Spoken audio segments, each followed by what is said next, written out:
Hey guys welcome to வல்கி update. So இன்றைக்கி என்னென்னா நானும் எங்கள் அம்மா வந்து கடைக்கு தான் போயிருந்தோம். ஜுவல்லரி ஷாப் அவங்க ஷாப்பிங் பண்ணணும்னு சொன்னாங்க. ஸோ ஜிமிக்கெல்லாம் பார்த்துட்டு அப்புறம் இன்றைக்கி ஈவினிங் வந்து எனக்கு ஷூட் இருந்ததுனால ஷாப்பிங்லாம் முடிச்சுட்டு அண்ணன் கூட வந்து நாங்கள் ஷூட் போயிட்டோம். ஸோ இன்றைக்கி வந்து ஏரலுக்கு தான் ஷூட்டு.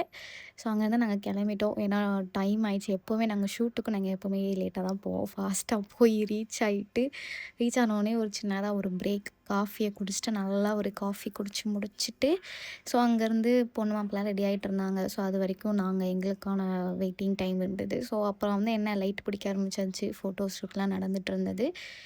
ஸோ நானும் என் தம்பியும் வந்து எப்பவும் போல் லைட் பிடிச்சிட்டு சிரிச்சிட்டு விளையாண்டுட்டே பிடிச்சிட்டு இருந்தோம். அதுக்கப்புறம் அந்த இடத்துல வந்து ஒரு குட்டி பையன் எனக்கு வந்து ஃப்ரெண்ட் ஆனான். ஸோ வந்து தமிழும் பேச மாட்டேங்கிறான், ஹிந்தியும் நீ ஹிந்தியான்னு கேட்டால் ஹிந்தி இல்லைன்றான், தமிழான்னு கேட்டால் தமிழ் இல்லைன்றான். இங்கிலீஷும் பேச மாட்டான். ஆனால் தெரியாது மட்டும் தமிழில் மட்டும் சொன்னான். ஸோ ஒரு மாதிரி ஃபன்னாக போச்சு. நல்லா சாப்பிட்டீங்களா? என்ன சாப்பிட்டீங்க? தோசை. தோசை நல்லா இருந்துச்சா? நல்லா இருக்கு, சூப்பரா இருக்கு. இப்போ நாங்கள் வந்து பாதாம் பால் வித் அண்ணன் மலையாளி அண்ணன் ஹாய் சொல்லுங்க. தமிழ்ல ஹாய். ஹாய். ஓகே பாய்.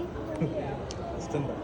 அப்புறம் சாப்பிட்டு முடிச்சுட்டு அப்புறம் வந்து ஷூட் ஆரம்பிச்சிட்டோம். ஸோ 2 பேரையும் தனியாக வீடியோஸ், ரீல்ஸ்லாம் எடுக்கிறதுக்காக எல்லா ப்ரிப்பரேஷனும் போயிட்டு இருந்துச்சு. நாங்கள் என்ன பண்ணிகிட்டு இருந்தோம்னா எப்போதும் போல் லைட்டு தான் பிடிச்சிட்டு இருந்தோம்.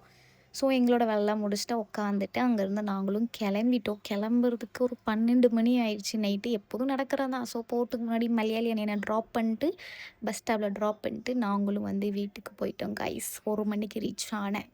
ஓகே மக்களே, பாய்.